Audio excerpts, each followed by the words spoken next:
Hello అందరికి. Last 3 days గా నేను ఎవరో తెలిసిన వాళ్ళు, నాకెవరో తెలిసిన వాళ్ళు, తెలియని వాళ్ళు, పెద్దవాళ్ళు, ప్రతి ఒక్కరు చాలా నాకు ఒక భరోసాని ఇచ్చిండ్రు, నాకు ఒక ధైర్యాన్ని ఇచ్చిండ్రు, నమ్మకాన్ని ఇచ్చిండ్రు. నేను ఇంకా చచ్చిపోయే వరకు ఇదే ఫీల్డ్ లో ఉంటా అని నేను ఈ రోజు బల్ల బుద్ధి చెప్పగలిగినటువంటి ఒక ధైర్యాన్ని ఇచ్చిండ్రు. కాబట్టి మీ అందరికి చాలా చాలా చాలా చాలా థ్యాంక్స్. ట్రోల్స్ ఈ రోజు స్టార్ట్ అయినాయి కావు, నాతోనే స్టార్ట్ అయినాయి కావు, నాతోనే ఎండాకాలం నేను అనుకుంటున్నా, దానికోసం నేను ఫైట్ చేస్తానని మాటిస్తున్నా. సావిత్రిబాయి పూలే నుంచి మొదలుకొని ఏదో ఒక రూపంలో మొదలైనవి. ఆ రోజు రాళ్ళిగ్గిన వాళ్ళు ఈ రోజు బూందులిగ్గుతున్నారు. నిజానికి అందరికీ తెలుసో తెలియదో, నేను 2 ఏళ్ల క్రితం మొదటి వీడియో చేసినప్పటి నుంచే లకారాన్ని నాకు బిరుదుగా తీసుకున్నా. ఆ రోజు నేను రెడ్ లైట్ ఏరియాలో పోయినా, లారీలు ఆపినా, లారీల దగ్గర పడుకున్నా. నేను ఆ రోజు 2 ఏళ్ళు అయిపోయింది. ఇప్పుడు మనం 2nd anniversary జరుపుకుంటున్నాం అనుకుంటే నాకు అస్మాక విషయంలో చాలా బాధ ఉంది. ఎందుకంటే ఆమెకి అడిషనల్ ట్రోల్స్ ని కాదు మాత్రమే మతాన్ని కూడా ఫేస్ చేయాలి, మతోన్మాదాన్ని కూడా ఫేస్ చేయాల్సి వస్తుంది. సరే, నేను ఉస్మానియా యూనివర్సిటీ జర్నలిజం స్టూడెంట్ గా చాలా రోజుల నుంచి ఆల్రెడీ క్వాలిటేటివ్ రీసెర్చ్ అనేది చేస్తున్న ట్రోల్స్ మీద. దాని మీద నేను ఒక నిర్దిష్టమైనటువంటి ప్రణాళికను రాస్తున్న సందర్భంలో ఈ ఫోటో నా కళ్ళబడింది. అందుకు నేను ఫీల్ అవుతున్నా. ఎందుకంటే అరే ఈ 3-4 రోజులు నేను ఏం పనులు చేయలేకపోయినా కదా, నా వర్క్ కి, నా బ్యాక్గ్రౌండ్ వర్క్ కి ఇది కొంచెం ఆటంకం అయ్యింది అనేటటువంటి బాధ తప్ప నేను ఎక్కడ తగ్గలేదు, నేను ఆగట్లేదు. ఈ 3 రోజులు నా ఫేస్బుక్ లో, నా యూట్యూబ్ లో పోస్టులు, వీడియోస్ రాలేవు అని సంతోషించే వాళ్ళకి, ఈ 3 రోజుల నుంచి నేను ట్రోలింగ్ కి గురైనా. మార్పింగ్ దగ్గర ఏం ఆగలేదు. 3 రోజుల నుంచి నేను లకారాలకు గురైనా. ఎక్కువగా నన్ను ట్రోల్ చేసే వాళ్ళు జనసేన, బీజేపీ, ఆర్ఎస్ఎస్ వాళ్ళు ఉంటున్నారు. ఇక నేను ఎమోషనల్ గా మాట్లాడాలనుకుంటే నేను ఎమోషనల్ అవ్వను. బట్ మీకు ఎమోషన్స్ ని గుర్తు చేస్తా. ఏదైతే జనసేన అండ చూసుకొని, లేదంటే ఎవరైతే పవన్ కళ్యాణ్ నరాన ఇంకించుకొని ఈ రోజు నన్ను అంటున్నారో, వాళ్ళ కూతురికి 2 ఏళ్ళు అటు ఇటు ఉంటాను నేను, అంతే. సరే, ఎన్నో, బట్ వాళ్ళ కూతురు ఏజ్. సో వాళ్ళ ఇంట్లో వాళ్ళ కూతుర్లు ఉన్నారు, వాళ్ళ అమ్మ వాళ్ళు ఉన్నారు. ఇక్కడికి పోకూడదు, ట్రోలింగ్ అక్కడి దాకా కూడా పోకూడదు అని నేను ఫైట్ చేస్తా. మీ నాయకుడు ఇంట్లో ఉన్న ఆడవాళ్ళకు కూడా ట్రోలింగ్స్ పోవద్దు, నా దగ్గరనే ఆగాలి. ఎందుకు? ఈరోజు నా మీద వచ్చిండొచ్చు, మా సీనియర్స్ అందరి మీద ట్రోల్స్ అయినాయి. చెప్పినగా నేను ఫస్ట్ కాదని. అయితే ఆపాల్సినటువంటి బాధ్యత, నైతిక బాధ్యత మన మీద ఉన్నదా లేదా? రాజకీయ నాయకులకు అలవాటైందబ్బా. కానీ మళ్ళా వాళ్ళు ఏం చేస్తారు? చంద్రబాబు నాయుడు నిండు సభలో ఏడ్చిండు తన కుటుంబంలోని ఒక మహిళని ట్రోల్ చేసినందుకు.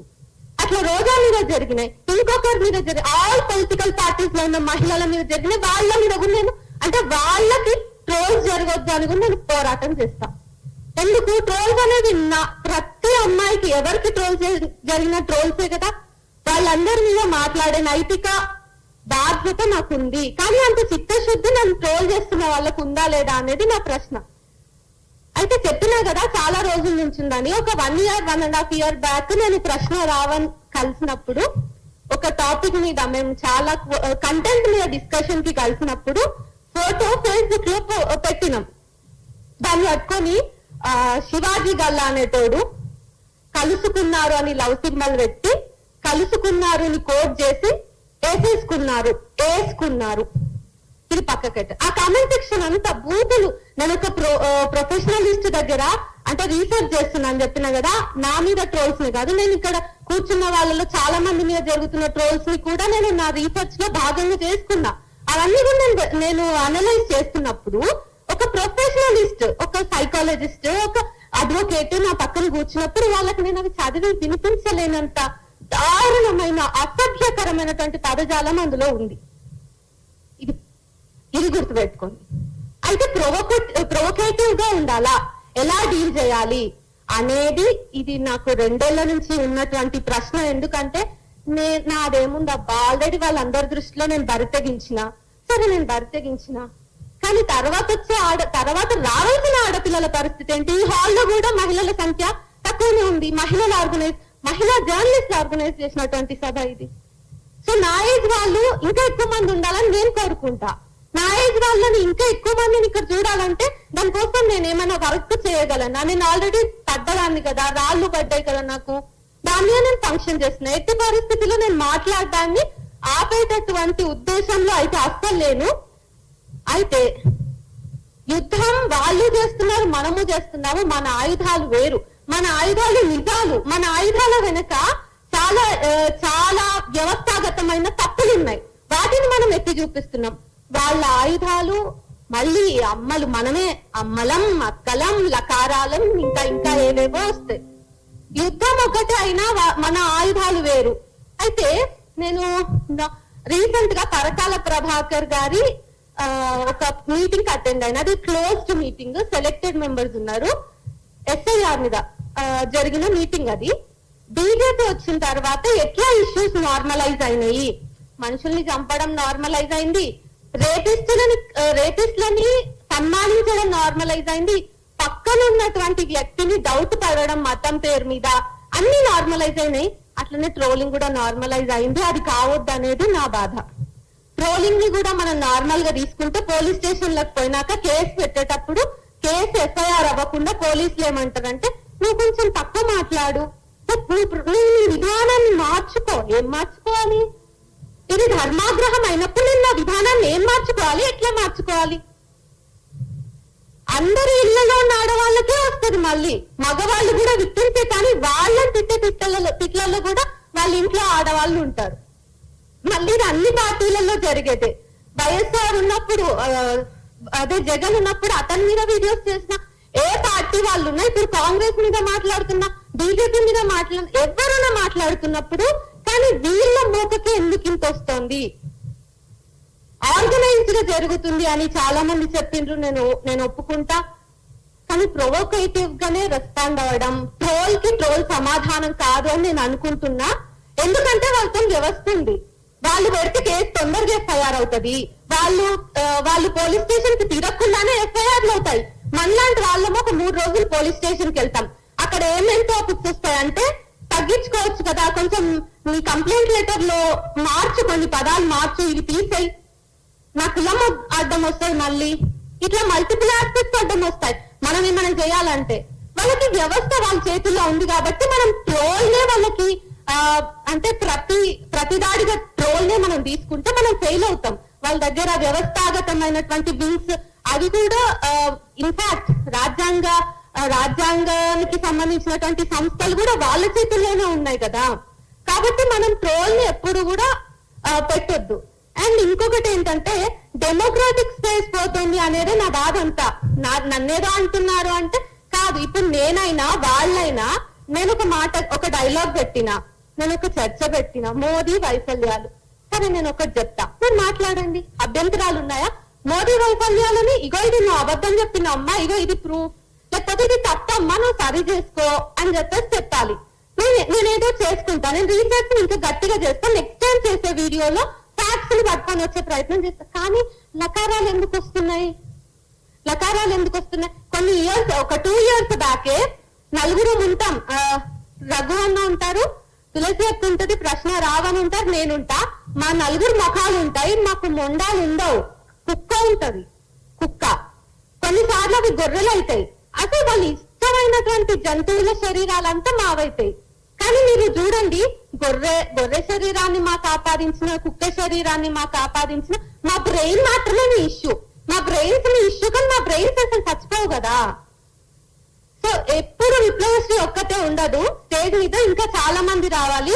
వాళ్ళందరి కోసం నేను ఆల్రెడీ చెప్పినట్టుగా ఒక యూనివర్సిటీ స్టూడెంట్ గా క్వాలిటేటివ్ రీసెర్చ్ చేస్తున్నా. కాబట్టి ఈ రోజు నా కోసం మీరు ఎట్లా నిలబడ్డారో, ఆ రీసెర్చ్ లో భాగంగా నేను తర్వాత తీసుకునే కార్యాచరణలో, నేను చేసే ఒక పోరాటంలో పెద్ద మాటలు అనిపించినా నేను సెటప్ అయిపోయినాను. నాకు ఓకే ఇదంతా, నాకు ఇవ్వండి ఈ ట్రోల్ అంతా, బట్ తర్వాత వాళ్ళని మేమేమి అసభ్యకరంగా మాట్లాడడం అనే మాట నాకు ఇస్తారా? ఎవరు ఇవ్వరు కదా. అండ్ ఇంక్లూజివ్ గా రీసెంట్ గా బీజేపీ మీటింగ్ జరిగినప్పుడు, ఢిల్లీలో జరిగినప్పుడు కొన్ని ఫొటోస్, LGBT కమ్యూనిటీ వాళ్ళ ఫొటోస్ వాళ్ళు చులకనగా సర్క్యులేట్ చేస్తున్నారు. అంటే ఏంటి, అందరికీ హక్కులు ఉంటాయి అన్నప్పుడు ఆ ప్రొటెస్ట్ లో వాళ్ళకి భాగస్వామ్యం ఉండకూడదా? అండ్ ఇంకా ఎడిటింగ్, స్మార్టింగ్స్ అనే ఇంకా చాలా ఫొటోస్ కి జరిగినాయి. మీ దాకా ఒకటే వచ్చింది. ఇంకొక ఫోటోలో నేను ఎల్జిబిటి కమ్యూనిటీకి చెందినటువంటి ఢిల్లీ ప్రొటెస్ట్ లో పాల్గొన్న వీరులు ఉన్నారు. నేను వాళ్ళని వీరులనే అంటా. సో మేము ఇద్దరం పక్క పక్కన కూర్చొని భుజాల మీద చేతులు వేసుకున్నట్టుగా ఫోటో ఉంది. నాకు అదేం అశ్లీలంగా అనిపించలేదు. నేను ఇంకా ప్రశ్నిస్తున్నా, మరే మేము డైరెక్ట్ కలిసి చర్చలు చేసుకోకపోయినా మా ఇద్దరిని కలిపి నువ్వు ఎడిట్ చేసినా అనే చూస్తా నేను. ఇక్కడ ఎవ్వరు కూడా ఇప్పుడు ముఖ్యంగా జెన్జీలో చాలా వాయిస్లు ఉన్నాయి. నేను 100 మంది పేర్లు చెప్పమనండి. జెన్జీలో ఉన్నటువంటి యాక్టివిస్ట్ల పేరు నేను చెప్తా. ఎవరైతే కమిటెడ్ గా వర్క్ చేస్తున్నా నేను చెప్తా. సో వీళ్ళు కూడా ఏం భయపడరు. మీరు ఆర్గనైజ్డ్ గా మీ వెనక వ్యవస్థలు ఉన్నాయి, మీ వెనక చాలా చాలా పెద్ద వ్యవస్థలు ఉండొచ్చు. మా దగ్గర డబ్బులు లేకపోవచ్చు, కానీ మా దగ్గర నిజం ఉంది. మేము ఎంత దూరం అయినా సావడానికి కూడా సిద్ధంగా ఉన్నాము అనేది మేము మస్తు సార్లు చెప్పుకున్నాం. మళ్ళా రిపీట్ చేయాల్సినటువంటి అవసరం లేదు. అయితే ఈ పొలిటికల్ పార్టీస్ మాట్లాడాలి అని నేను కోరుకుంటున్నా. ట్రోలింగ్ అనేది మా సమస్యనే కాదు, మీరే అంటారు. ఇప్పుడు ట్రోల్ ఈ విషయం ఏదైతే అవుట్రేజ్ వచ్చిందో నా విషయంలో నేను కూడా ఎక్స్పెక్ట్ చేయలేదు. నాకు రొటీన్ అయిపోయింది మార్ఫింగ్, ఈ ట్రోలింగ్ అనేవి. నాకు లిటరల్ గా పొద్దున లేస్తే నేను అవే చదువుతాను. నాకు లకారంతోనే డే స్టార్ట్ అవుతుంది, ఎండ్ అయ్యేది కూడా అట్లనే ఎండ్ అవుతుంది. అయితే నాకు వచ్చిన బూతులకి మా ఫ్రెండ్స్ కపుల్ మీనింగ్స్ కూడా తెలియవు. సరే అవి నాకు తెలిసినాయి, సభాముఖంగా నేను చెప్పదలుచుకోలేదు, అవి అంత అసభ్యకరంగా ఉంటాయి. సో అలాంటి బూతుల్లోనే నా రోజు అంతా గడుస్తుంది. దాంట్లో ఏం లేదు. అయితే పొలిటికల్ పార్టీస్ ఏమన్నారు, ఈ 3 days లో ఆర్ఎస్ఎస్ వింగ్ వాళ్ళు ఏమన్నారంటే, నన్ను ట్రోల్ చేసిన వాళ్ళే, నన్ను లకారం అని చెప్పి పోస్ట్ పెట్టినోడే వీళ్ళందరి ఫోటోలు మార్చైనాయి కదా, వీళ్ళ గురించి మాట్లాడవా అంటే భలే మాట్లాడతాం. వాళ్ళెవ్వరి మీద మేము ట్రోల్ చేయలేదు, వాళ్ళెవ్వరిని మేము లకారాలతో మాట్లాడలేదు. వాళ్ళతో సైద్ధాంతికంగా, భావజాల పరంగా, రాజకీయంగా మాకేమైనా విభేదాలు ఉన్నప్పుడు మేము పార్లమెంటరీ లాంగ్వేజ్ గా మేము అది విమర్శ చేసినాం. మేము ట్రోల్స్ చేయలేదు ఏనాడు, మేము ఏనాడు బూతులు తిట్టలేదు ఒకరిని పట్టుకొని. సో అది వాళ్ళు మర్చిపోతారు. సో ట్రోలర్స్ ఇప్పుడు ఏమైపోయింది అంటే పోరాటం చేస్తున్న యోధులు అయిపోయింది. ఈ రోజు వాళ్ళు పోరాట యోధులు. వాళ్ళు ఈ 3 days లో నన్ను ట్యాగ్ చేసి పెట్టింది ఏంటిదంటే, మేము పోరాట యోధులం, నువ్వు ఫేక్ జర్నలిస్ట్, నువ్వు ఆన్ లిస్ట్. నేను ఏం ఆన్ చేసినా, నా బ్యాంక్ అకౌంట్స్ తీయండి, అంతా నేను ట్రాన్స్పరెంట్ గా ఉన్నా. నాలాగా చాలా మంది ట్రాన్స్పరెంట్ గా ఉన్నారు. సో మీరు ఒకసారి ఇవన్నీ కూడా పట్టించుకోండి. పొలిటికల్ పార్టీస్ తో ఖచ్చితంగా దీని మీద మాట్లాడాలి. వీలైతే నేను మిమ్మల్ని కూడా కలిసే ప్రయత్నం చేస్తా. పవన్ కళ్యాణ్ వరకైనా మనం పోదాం, కానీ ఈ ట్రోలింగ్ ని ఆపేద్దాం. తర్వాత నేను తీసుకునే కార్యాచరణలో నాకు హెల్ప్ చేస్తారు, నాకు మద్దతుగా నిలబడతారు. మనం అందరం కలిసి ట్రోలింగ్ ని తగ్గించడమో, వాళ్ళందరినీ ఏరివేయడమో, ఏదో ఒక సొల్యూషన్ ని తీసుకుందాం అని చెప్పేసి ఒక ఓపెన్ కాల్ ఇస్తున్నా. తర్వాత నేను ఏమైనా నిర్ణయాలు తీసుకుంటే సోషల్ మీడియాలో మీ అందరినీ రీచ్ అవుట్ అవుతా. Thank you so much.